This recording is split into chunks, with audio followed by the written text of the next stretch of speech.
करेमा के अहम ख़बर जे हवाले सां त वज़ीर आज़म पारां फितनाल हिंदुस्तान ख़िलाफ़ ॿिनि धारदार कामयाब कार्रवाइयुनि ते सिक्योरिटी फोर्सिस खे भेटा पेश कई वई आहे। वज़ीर आज़म शहबाज शरीफ़ चयो त फितनाल हिंदुस्तान जा 18 दहशतगर्द मारणु सिक्योरिटी फोर्स जी कामयाबी आहे।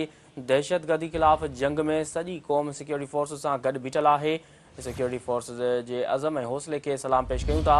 वज़ीर आज़म शहबाज शरीफ़ चयो त मुल्क मां हर क़िस्म जी दहशतगर्दी जे ख़ात्मे लाइ पुरअज़म आहियूं। इहा अहम ख़बर आहे जेका अव्हां सां शेयर करे रहिया आहियूं त वज़ीर आज़म पारां फितनाल हिंदुस्तान ख़िलाफ़ ॿिनि धारदार कामयाब कार्रवाइयुनि ते सिक्योरिटी फोर्सिस खे भेटा पेश कई वई आहे। वज़ीर आज़म शहबाज शरीफ़ चयो त फितनाल हिंदुस्तान जा 18 दहशतगर्द मारणु सिक्योरिटी फोर्स जी कामयाबी आहे। दहशतगर्दी ख़िलाफ़ जंग में सॼी क़ौम सिक्योरिटी फोर्स सां गॾु बीठल आहे। सिक्योरिटी फोर्स जे अज़म ऐं हौसले खे सलाम पेश कयूं था। वज़ीर आज़म शहबाज शरीफ़ चयो त मुल्क मां हर क़िस्म जी दहशतगर्दी जे ख़ात्मे लाइ पुरअज़म आहियूं।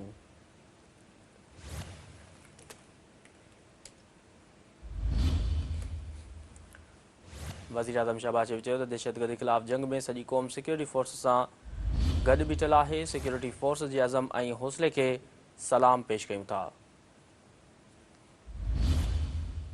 वज़ीर आज़म चयो त मुल्क मां हर क़िस्म जी दहशतगर्दी जे ख़ात्मे लाइ पुरअज़म आहियूं।